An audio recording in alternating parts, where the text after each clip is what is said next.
Amrita Vani, the nectar of instructions.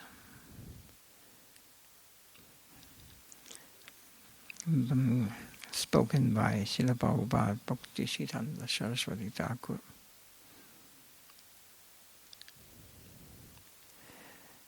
So there are points, very important points about spiritual master.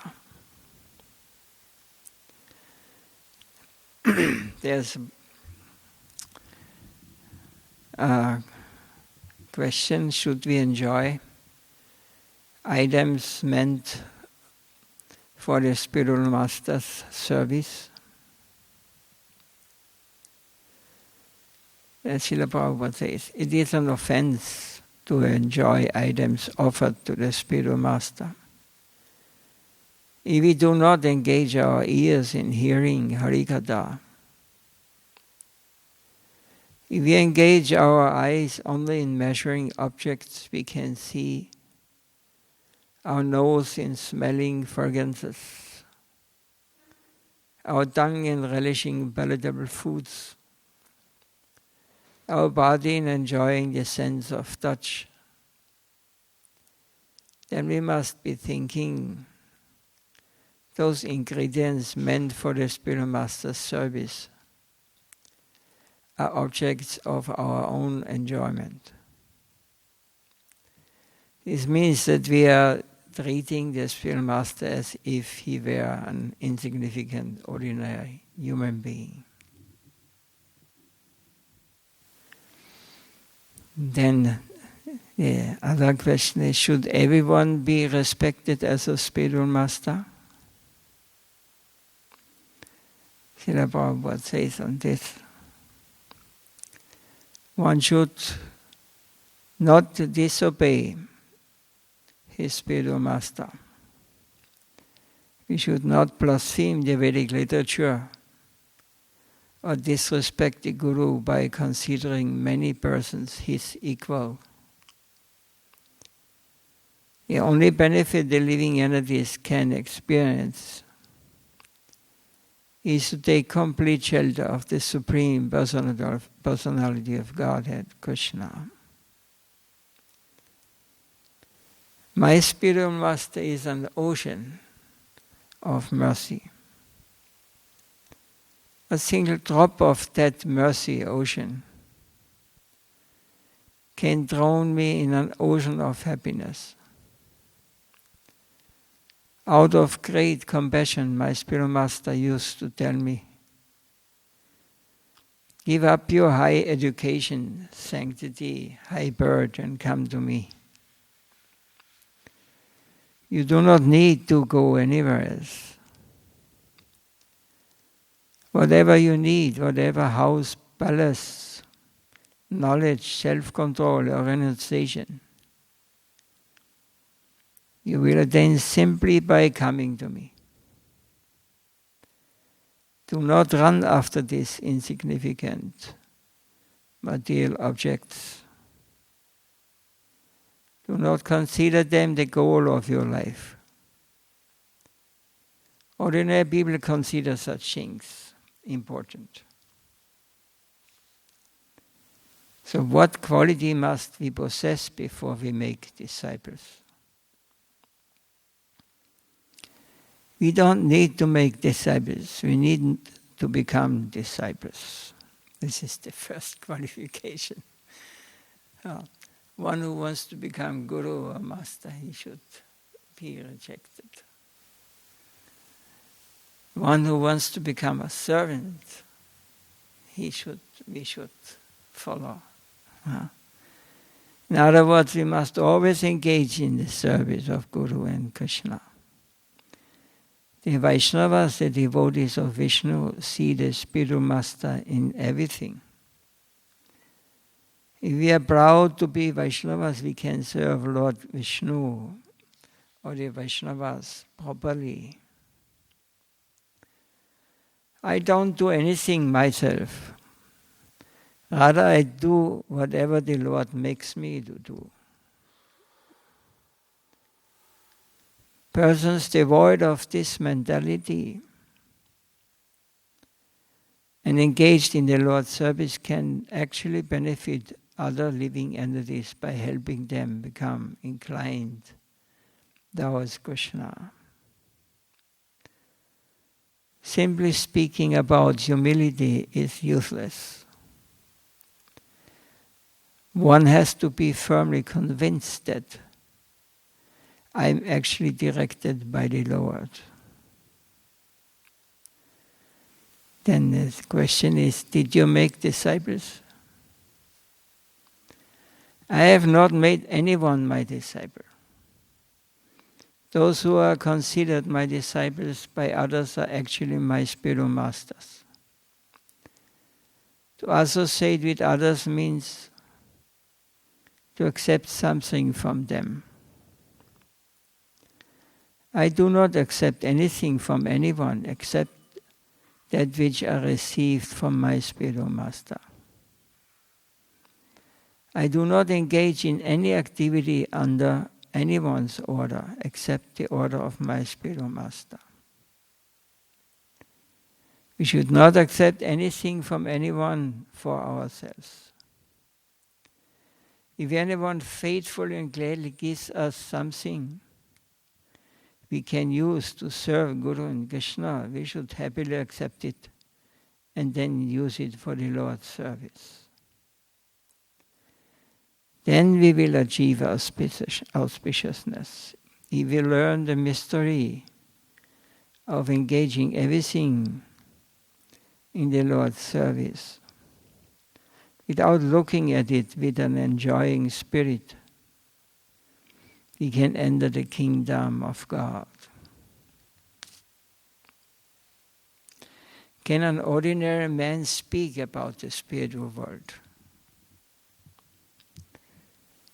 Srila Prabhupada says on this, only those who have descended from the spiritual world can speak about the spiritual world. No one from this world can speak about the spiritual world. Oi, oi. When the living entities are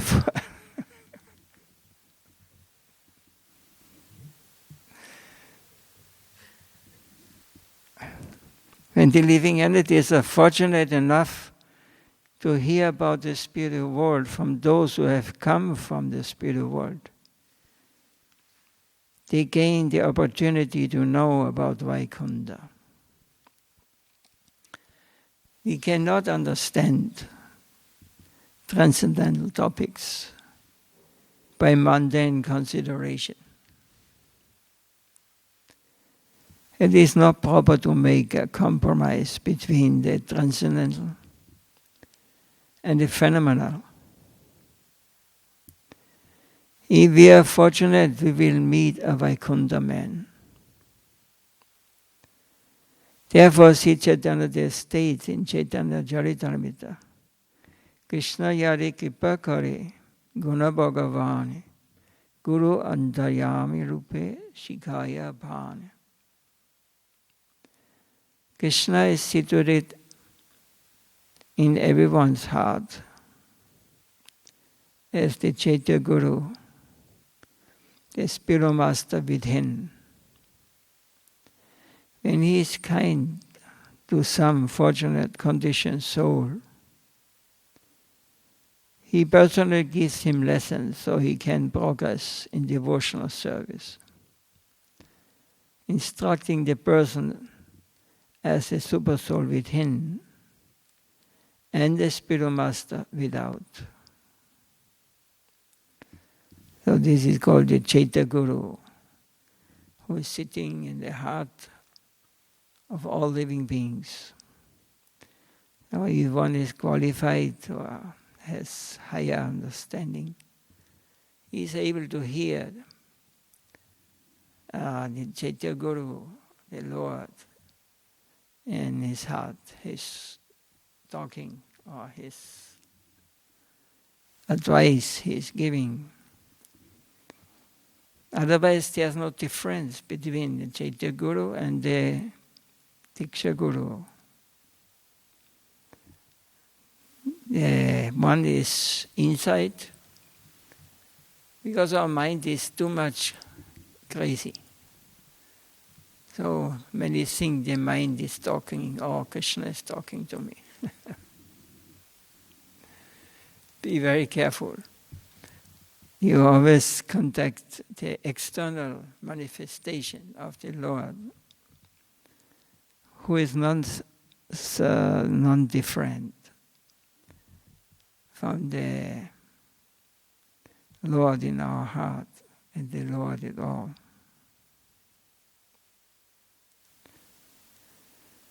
When will we achieve auspiciousness? Only when we hear Harikatha from saintly persons and the Mahajans, and then follow in their footsteps, can we achieve auspiciousness. In order to make pots, we must first take lessons from a potter. Then we must start to work. Similarly, if we do not follow the most experienced persons, but try to achieve something by our independent endeavor, we will face many obstacles on the path to success. We will also fail to understand the purport of scriptures and become controlled by mental speculation. So it is our duty to take shelter of our spiritual master. There is no other way to realize the absolute truth than to follow the disciple succession without smearing the dust from the lotus feet of the Akinjana Mahajans. On our body we cannot see or realize anything. Only the Mahajans can protect us from the spell of misconception. We can realize the absolute truth only when we take shelter of our spiritual master and serve Krishna under his guidance. Up to this point, is there anything, any comments or question?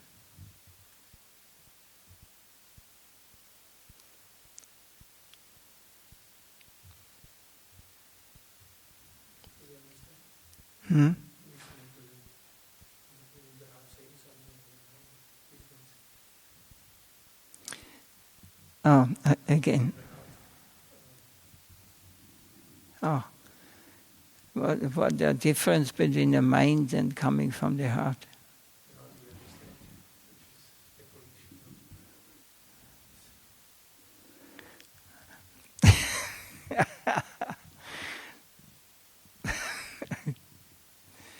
Let's give an example for the mundane society.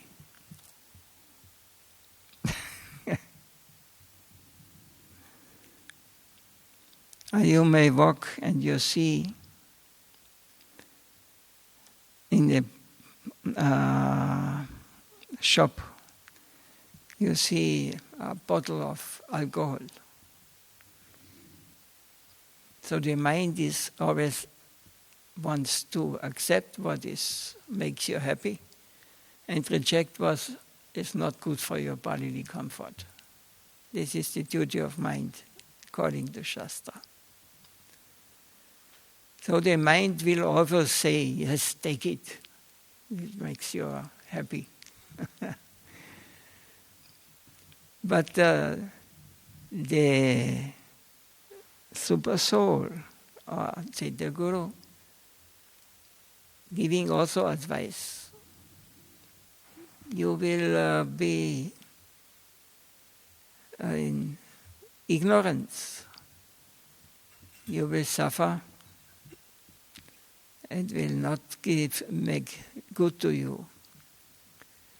But the mind is more strong, or we hear the mind. We don't hear the Super Soul. It is covered. We may hear it, we know, everybody makes this experience. I should not do it, but I like to do it, I cannot.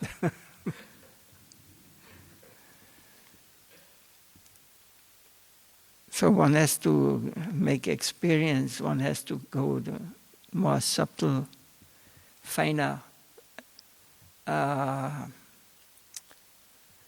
a finer plane, deeper, to connect ourselves.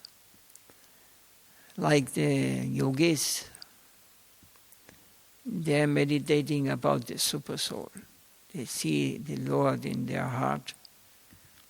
They are half closed, the eyes half closed, and looking either on the tip of the nose, or they're looking inside and seeing the Lord there peacefully. So why not closing the eyes complete? Somebody knows? If you close it, then you sleep.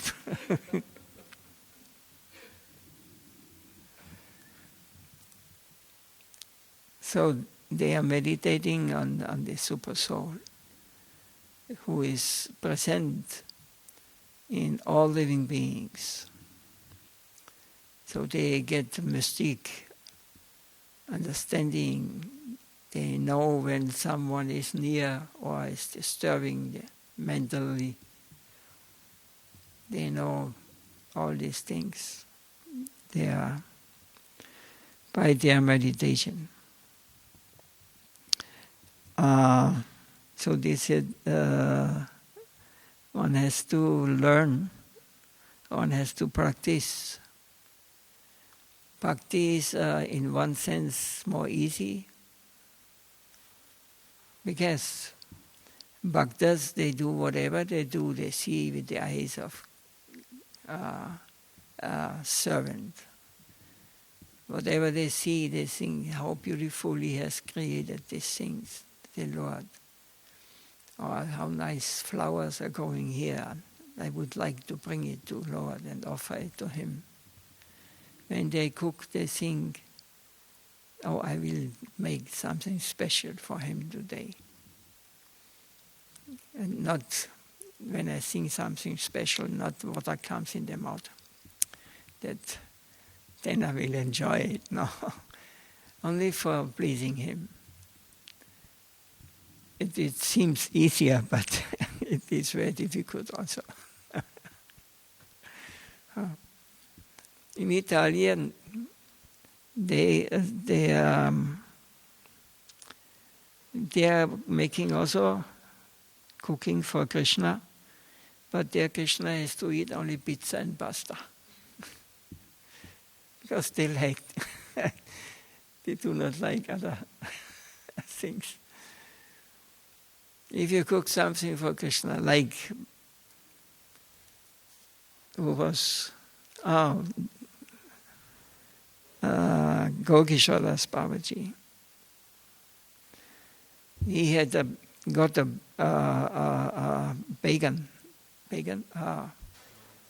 eggplant. So he thought he wants to offer it to Krishna, but he has no stove or anything. He was living in a cave on the Ganga. So he broke it in 2 pieces and he put it to offer it to the Lord. Please, you accept. What is the important thing? He is not eating a raw.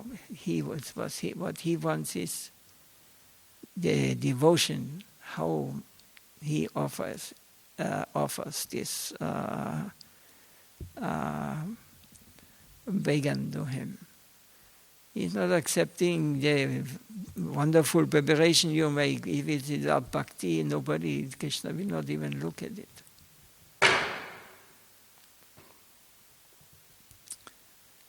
But what he wants is bhakti, the devotion.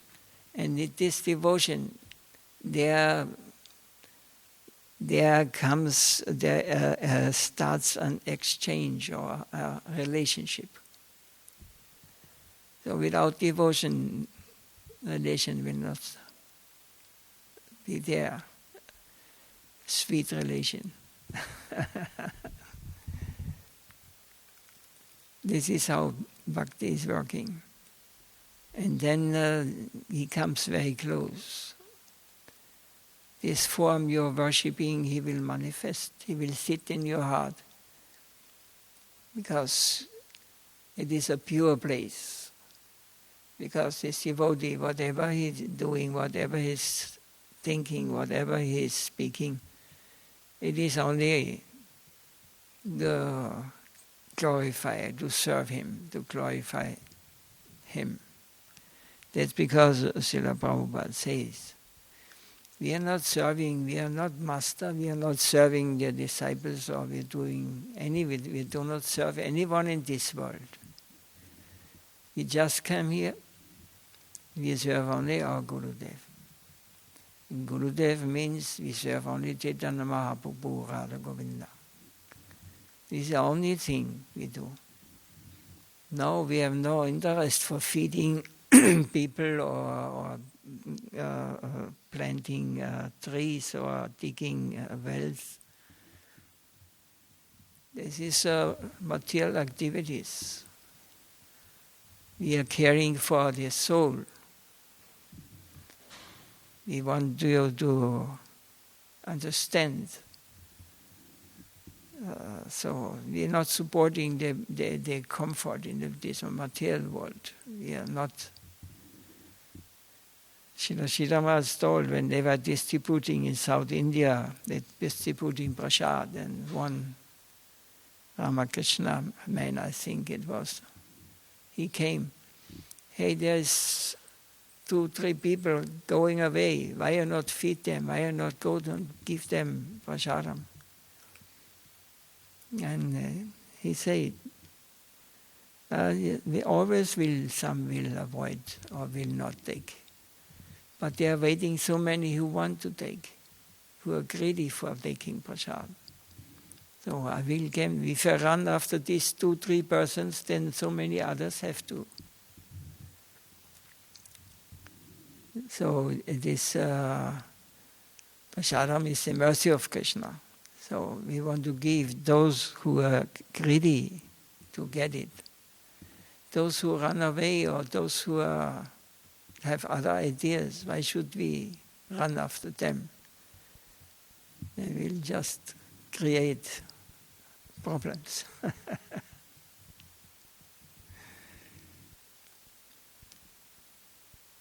It is logically, or when it's cold-hearted.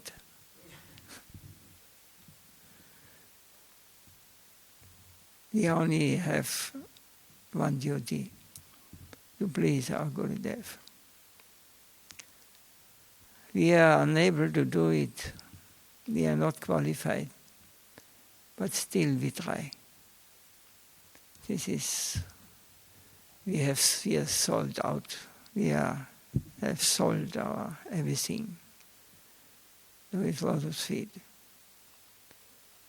So it's coming, it's like this.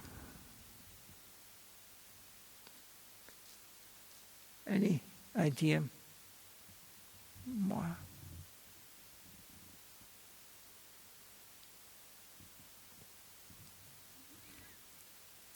Who follows the path of argumentation? There's no argumentation now coming. But I know in your mind, in your heart, there's so many things, but you're afraid of this air castle will be destroyed.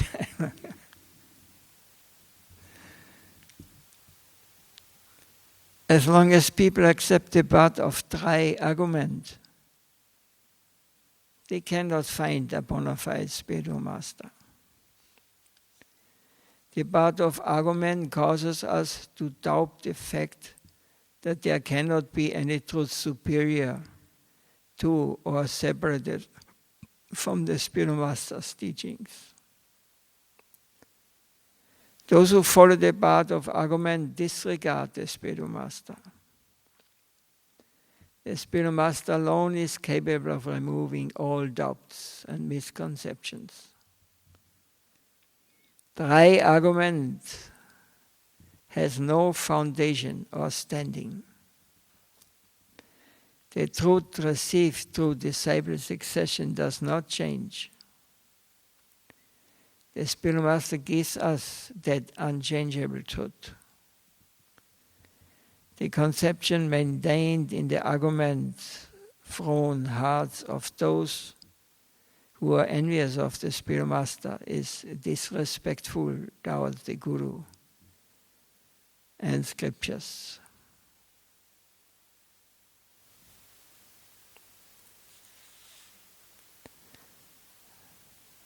Now there's a bigger part.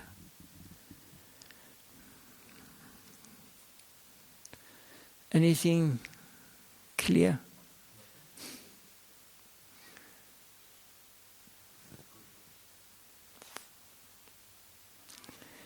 The knowledge has to come from an authorized sampradaya, authorized. Because if we are not in follow the Shastra, Guru Vaishnava, who are strictly following, not adding anything, not changing anything, or taking something away, there's no arguments. Arguments mean my speculation.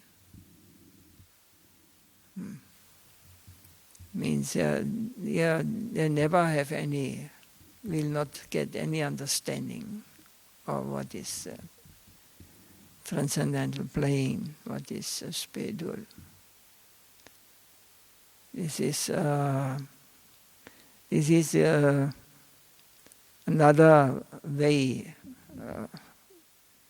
of approaching the higher level, but they are not able, because it is just created by their mind and intellect. So this is already, everything is given. Soul is already a fact, not for those who are speculating. They are questioning everything. So the real spiritual master is not speaking anything different what he is speaking to him. He is not just speculating. He is not arguing. You know, I was 20 years, I was chanting name, I was living in temple, I was worshipping the deities, I was...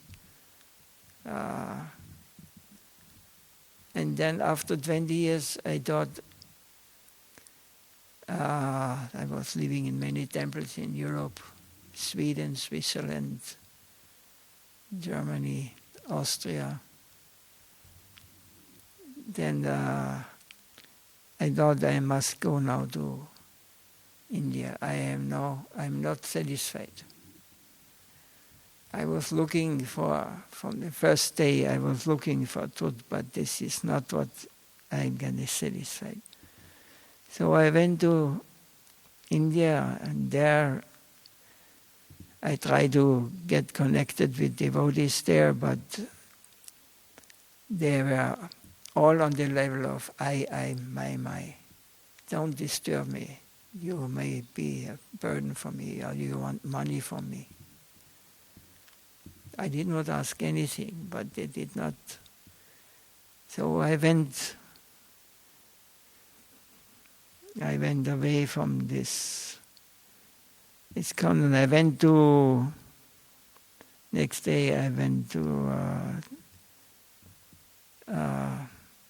Vrindavan city, inside Sevakunj, Radha Damodar, and there I saw Sevakunj temple, old temple, I saw someone speaking inside in the English language.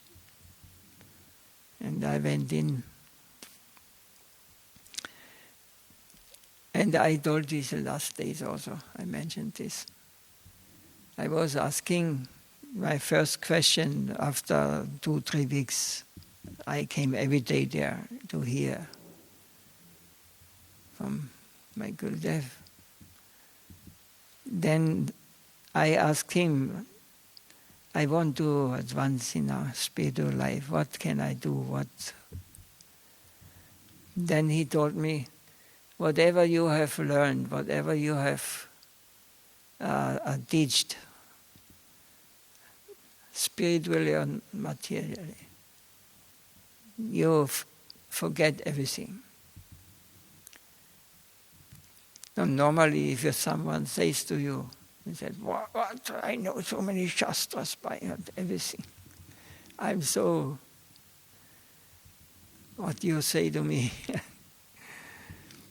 But for me it was taking a big, like the whole planet from my shoulders, It was such a relief.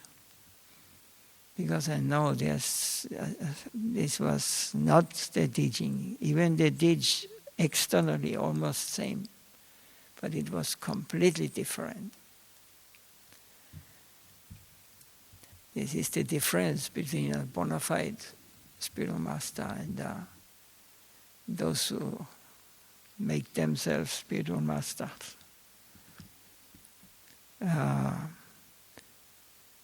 So I understood, yes, I am happy with this. I come to him and everything I accepted from him. I had great faith in him. And this is the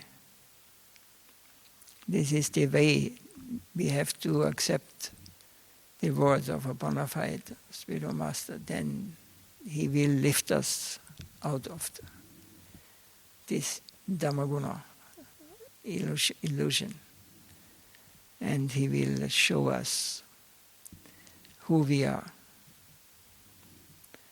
And this is the way. It is not, it may be painful for many.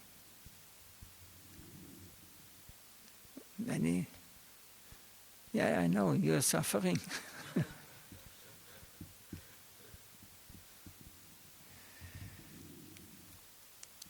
But you see, next life, maybe you start chanting Hare Krishna.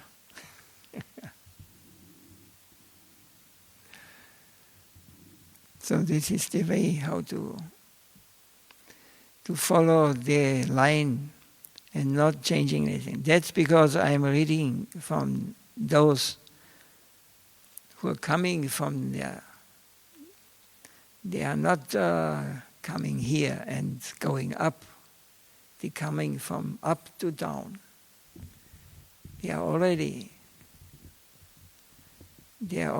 free. They are already associates, they are eternal associates of the Lord. They are always connected with Him. But these things we do not accept, we do not understand. We are in the Western side here, especially. We are born in deepest ignorance. And we are covered very thick layers of ignorance. So, also now everywhere, the whole world is like this now. It's difficult. But anyway, that's because we are not trying to make disciples. We are trying to become servants of our Gurudeva. We do this only because we want to serve and please him and want to please Gauranga Nityananda. and Radha Govinda. Whatever we can do, but we are not the doers. Whoever may accept or not accept, this is not our interest. We try our best, whatever we can do, and then we go. And then the Lord is satisfied, then we don't have to fear anything. There is no problem for a devotee. There is no such thing as that. We are not fearing these things. So we have nothing to lose. Everything belongs to Him already. So we're using just to please Him.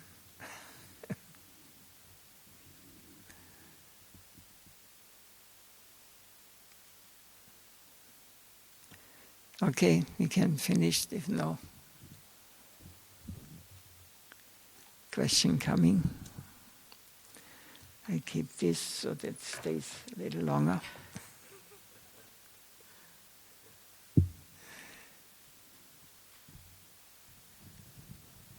Jai Srila Prabhupada.